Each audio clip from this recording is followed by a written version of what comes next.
And welcome back. Now, the ANC says it's noted the critical situation confronting state-owned enterprises. It's also welcomed decisive intervention by the president to save South African Airways. The International Monetary Fund, or the IMF, and in its recent visit to South Africa, warned the country that it urgently needs structural reforms, echoing the sentiments of Moody's and Finance Minister Tito Mboweni.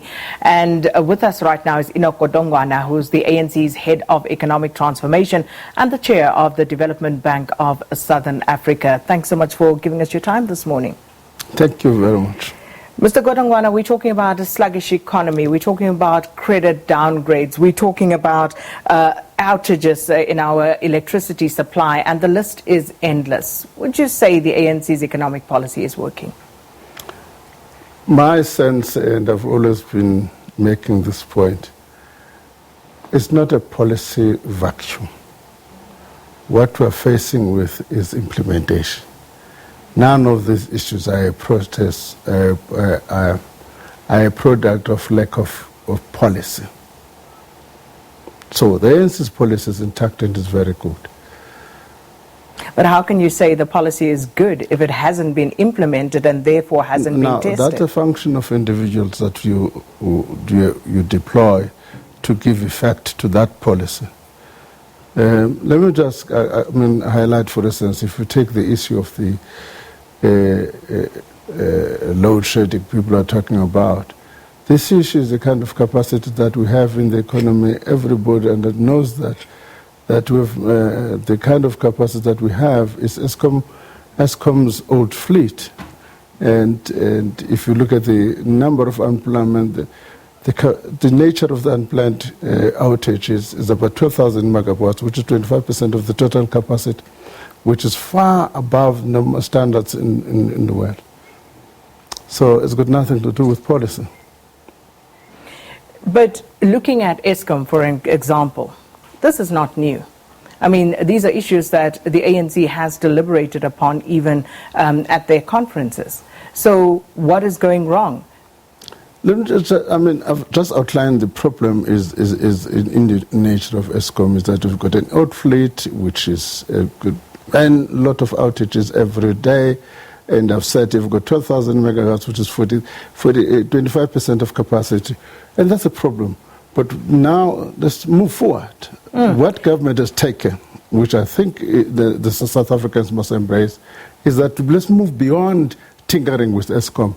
Let, as a matter of agency, introduce new measures which will bring capacity in the short term outside Eskom and also in the medium to long term. So you're saying the ANC is effectively giving up on Eskom, and you think that we need to find new ways? I'm not giving up Eskom as an institution, but you are saying Eskom is facing these challenges, and South Africa, we've got to balance between solving Eskom and at the same time the challenges of the country, which is energy security.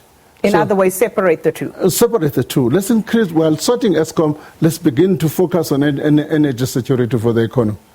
So what does that mean for Eskom, though?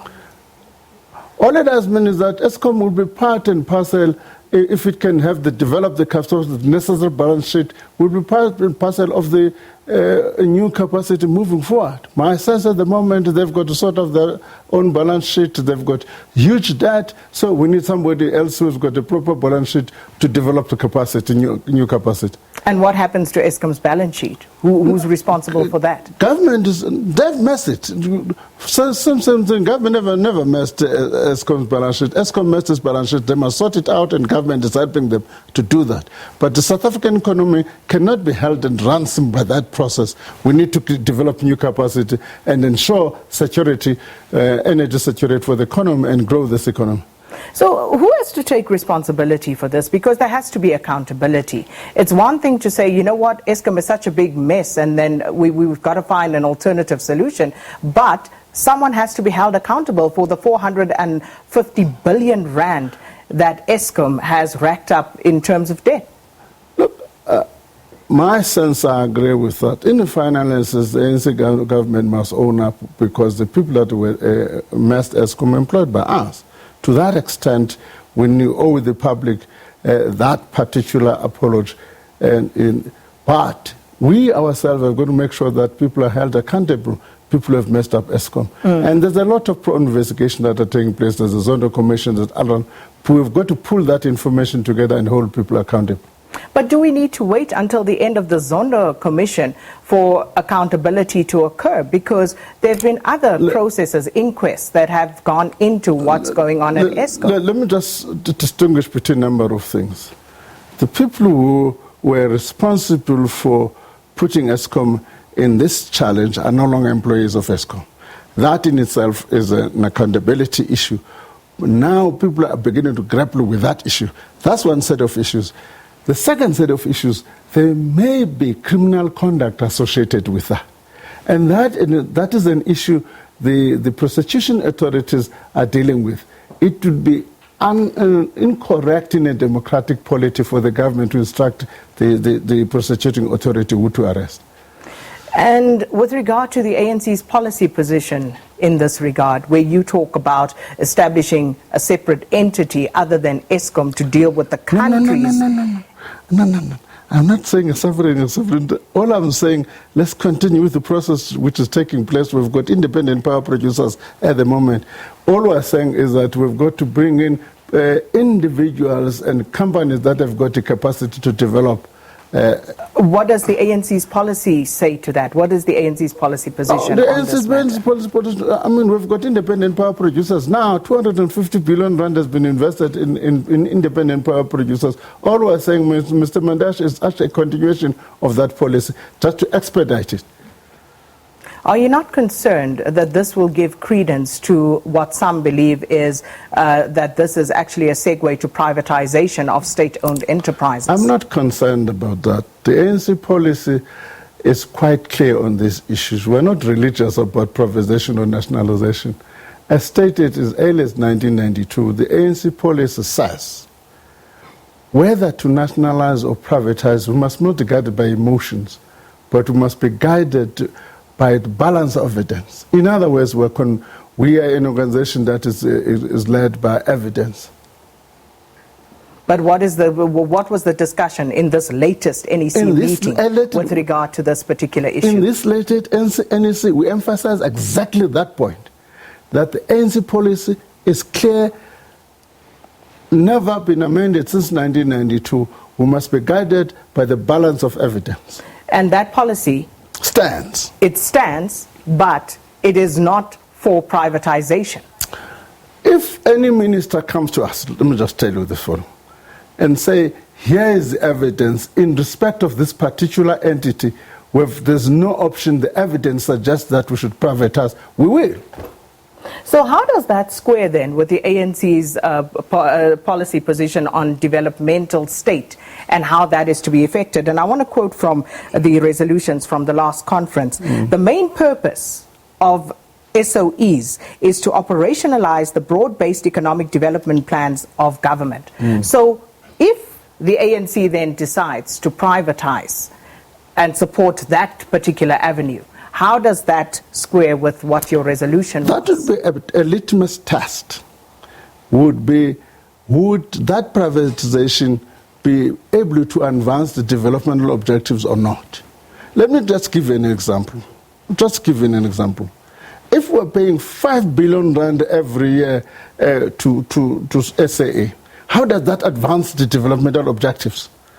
In economics, we've got what is called economic opportunity cost. If I'm saying that 5 billion should have been used in developing roads in Soweto instead of subsidizing SAA. So that does not talk to the development objectives. Would it be fair to say that the ANC right now is not united in their view with regard to how this situation needs to develop going forward? Now, the ANC, as I understand it, there may be divisions in the run-up to a conference on policy positions. Once a policy position is adopted, everyone has got to rally behind that policy position. As far as I'm concerned, the policy position of the ANC is as is since 1992. It has not changed.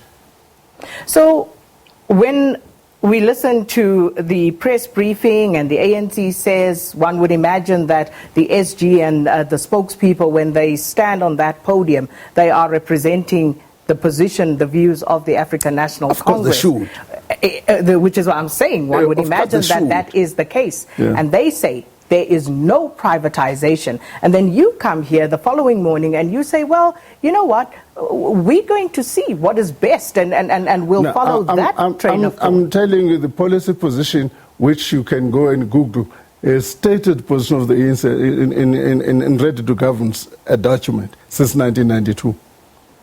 It doesn't say no privatization or no nationalization. That's a stated ANC position of the ANC. So the ANC, when the SG or the speakers, I didn't listen to them. Say I don't want the to ANC does not support privatization. Let me just say, I didn't listen to them. I don't want to misquote them in this forum. And I've not even read the statement, but I'm here. They arranged you must know this thing has been arranged almost more than a week. So I don't know by them, by the way. So I wouldn't know what they said yesterday. I want to come back to the whole question of accountability, and one of the other conference resolutions was around the creation of an accountability framework within the African National Congress. And looking at what's happened at SAA, at Eskom, you have Mondli Gugubele coming out in stating that, you know, the blame for what's going on with Eskom lies squarely with the ANC. How is the organization going to deal with those who need to be hauled before its upper echelons? And I heard you say earlier that some of these implications may be criminal, so that's another avenue that will be pursued. But what is the ANC going to do in terms of accountability? Let's take a step back. Under the ANC in 2002, Eskom was voted the best utility in the world. All right? Which means we've been able to manage Eskom very appropriately.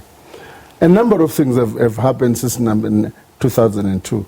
Some of them outside the mistakes of the individual, because we've not invested in capacity in extending and therefore had the load shedding. Subsequent to that, there has been an addition of problems which is associated with individuals. None of those individuals, whether it's ministers, whether it's managers at Eskom as we speak, that talks to the accountability issue. The issue which I'm saying people may ask, then there are a criminal conduct associated with that. That is aspect that has not been dealt with. So what does that mean for accountability? What it means, it doesn't mean there's no action, but the prosecuting authorities and investigating authorities are working on those matters. But that aside, the ANC, what is the ANC? The ANC cannot instruct. It would be a sad day if the ANC office can instruct prosecution authorities or investigating authorities who to investigate and who to arrest. Not about the prosecution or investigation authorities. I'm talking about the African National Congress. I'm saying the African National Congress, insofar as the misconduct in Eskom, those people are not in Eskom. Action has been taken. So what has not been taken, and what we're trying to do now is to deal with the mess. So that's first thing. Those people, action has been taken, they're not in Eskom. What then is left is the prosecuting part of that action. What about these people that you have deployed as the ANC, your deployees? You just stated you in 2002 had an entity that was voted the best in the world. And from 2002 until 2019, we've managed to run this entity into the ground. You're missing my point. I'm not missing the point, Mr. Godongwana. Maybe we're not, maybe we're speaking past each other, because I hear what you are saying in terms of the ANC wanting to wait. But what about the integrity of the deployees that you deploy to these state-owned entities? I'm saying those deployees who were working in Eskom during that period, they've been held into account. None of them have got anything to do with Eskom from the minister downwards. So you've held them accountable how? When? By taking action and removing them. That's a way of dealing with the issue. Who was removed? Who was removed specifically because they did not perform well? I don't want to deal with individuals. Running a state-owned entity. Go and do your own homework and saying during that period, are the ministers, are the executives and anybody in Eskom still in Eskom as we speak? That action has been taken. But were they removed? No, they were removed. Because they were inept. Yeah, we don't go into a mountain and do this stuff, but you act against the individuals and make sure that you see, Mr. Godongwana, it's easy to say people were removed because of this reason now. When we were never told that previously. You did not say so-and-so is being removed from this position because they are not performing. What we hear is a cabinet reshuffle and therefore ministers change. But in terms of the actual accountability, I've yet to see where the ANC has said Mr. Enoch Godongwana was the Deputy Minister of Public Enterprises from 2009 to 2010. He did not perform his duties, and this is why we've decided to move him elsewhere. I suspect we are demanding something which in society is not happening. Even in the private sector, all you know when they push you over, all you know is that they say you've got to go a CEO when he's being fired. They say, he's going to pursue his personal interest. Now, you don't dress people down. No, but if you're going to make the claim, then you must... But you yourself, you are familiar with the facts that those people are no longer in Eskom. We can talk about...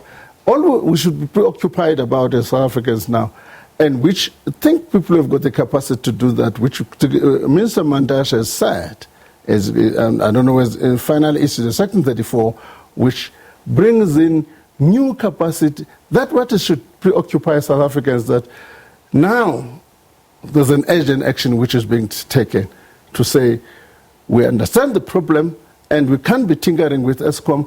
What we need to do is to build new capacity, short-term, medium-term, and long-term. So let's talk about interference, political interference in the work of government. We had the PIC inquiry, and you had the former CEO, Dan Majila, testifying at that inquiry about pressure that was brought to bear, political pressure, in order to effect certain decisions. We've heard from board members at Eskom. We heard the former SAA CEO, people talking very specifically about pressure brought to bear by politicians. Let me just tell you the following. I'm the head of the ANC's economic policy. You will never find any minister in the economic cluster, any DG in the economic cluster, any state-owned enterprise saying the ETC has instructed them to do anything. So I'm saying officially there's no ANC position to that effect, that we must micromanage government. We don't micromanage government to the extent that the individuals who pay part for corrupt reasons to represent the ANC. I can't rule that out.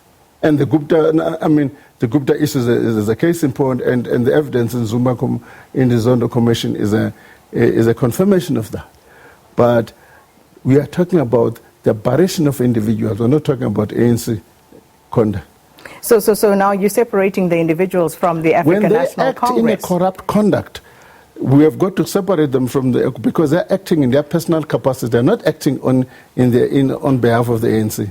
So given that attitude that you've just described now, how then will the ANC ever be able to hold people accountable? Because you're clearly stating that you will separate the individual from the ANC if they conduct themselves inappropriately. Let me tell you, when an individual steals, the fact that he's a member of the ANC does not mean that the ANC is instructed the person to steal, all right? It's like all other individuals that steal. He's a thief. But he's your thief. No, it's not he's my your thief. He's the thief of the ANC. If you deploy him, he's your thief. Let me just say, no. Those people who steal sometimes, in most cases, are not doing it in their deployment capacity. You know, you're working for the SABC here. If you steal in the street, they won't say, the SABC is a thief. But if I steal while I'm on duty, then SABC employee is a thief. No, SABC employee is a thief. It doesn't mean SABC is a thief. But it means SABC employs thieves. It means we have thieves within our ranks. You do. You yourselves, you do. There have been people who have been fired for stealing. It doesn't mean you are stealing. But that does not mean you can't separate yourself from the thievery. You have to accept responsibility, Mr. Godongwana. You are too much generalizers. The question you should be asking from me, are there any lessons to be drawn from all these experiences? But you need to acknowledge before you can draw lessons, Mr. Godongwana. Can I finish? The question you've got to ask me, are there any lessons to be drawn out of this thing? The answer is yes. Are there any mistakes we've done in the process of deployment? The answer is yes. All right? Now, what lessons? If what we need to do is to draw lessons and make sure that we do an introspection as a party as to how do we exercise our deployment, what kind of quality we're going to require, what accountability framework is that? This is the process. I'm part of the people who drafted that formulation, by the way. What kind of accountability framework we're going to develop for our own deployees? Mr. Godongwana, listening to you now, it sounds to me as if the ANC once again refuses to take responsibility for the actions of its members. We've got the Zondo Commission, and in the main, the people who have appeared there are members of the ANC, in the main. No. Accused of all sorts. Of course. In the main, the political space is dominated by the ANC. Precisely my point. That's logical. Precisely my point. So for you to then sit here and say that, you know, this does not mean that the organization has a problem. For you to say this is gross generalization is disingenuous. Let me just say, it's gross generalization to equate the action of the individual to the action of the party. All I'm saying is that if we deploy an individual and he messes up, as a party, we've got to take responsibility and accept that mistake, which we've done, right? Which we've done. There's no doubt, as part of the deployment, we've had success stories, we've had dismal failures.